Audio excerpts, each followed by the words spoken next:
จะพาดูฟักทองยายทวดครับฟักทองยายทวดนะครับ โอ้ตรงนี้เน่าแล้วครับ ตอนนี้ก็พอดีเก็บผลเริ่มเก็บผลผลิตไปบางส่วนนะครับ อันนี้ก็ออกใหม่นะครับนี่เห็นไหมเริ่มออกมาแล้วนะครับ รุ่นอีกรุ่นหนึ่งนะครับ ตรงนี้ผมว่าน่าจะมีนะครับ ไม่ต้องเข้าไปลึกลูก ตรงนี้ไม่มีครับ ตอนนี้ก็ยายก็ปลูกฟักทองไว้บางส่วนแล้วก็ตอนนี้เนี่ยเห็นไหมครับพริกอันนั้นพริกนะครับ ตอนนี้ก็พริก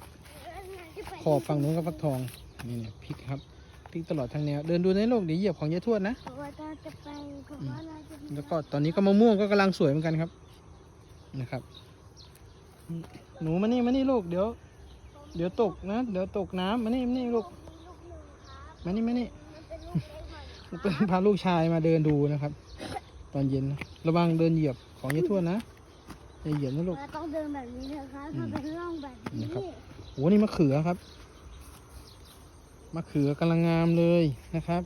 ออกดอกแล้วนะครับตรงนี้น่าจะมะเขือยาวนะครับ หรือเปล่านะครับ แต่เหมือนจะใช่นะครับ หรือไม่ใช่ก็ได้ ไม่รู้นะครับ ไม่ได้เห็นครับลูกตอนนี้ลูกชายก็จะพาไปดูฝั่งนู้นนะเขาเรียกไปแล้ว ตรงนู้นก็น่าจะฟักทองเหมือนกันนะครับอ๋อมะเขือเปาะครับเมื่อกี้โทษทีนะครับนี่มะเขือเปาะโอ้ดูกะเพรากะเพราสวยมาก นี่ครับกะเพรากำลังจะสวยเลยครับตอนนี้กะเพรากำลังสวยเลยค พอ รับ งาม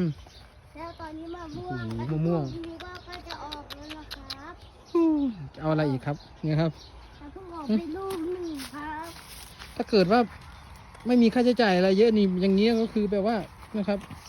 ไม่ต้องไปขนขวายอะไรแล้วนะครับ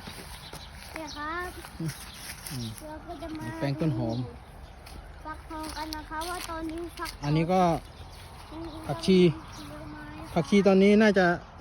เก็บไว้ทำพันธุ์แล้วนะครับ ในออกดอกแล้วก็เดี๋ยวมีเม็ดแล้วนะครับ นี่ ออกดอกนะครับนี่ตอนนี้เริ่มออกเม็ดแล้วนะยายทวดก็น่าจะเดี๋ยวรอเก็บเม็ด นี่นะครับ อันนี้สวย เดี๋ยวไป มากเลยครับ อันนี้มันดอกผักชีลูก เดี๋ยวยายทวดจะเก็บนะครับ เก็บเม็ดนี่เห็นไหม เนี่ยอย่างเงี้ยครับ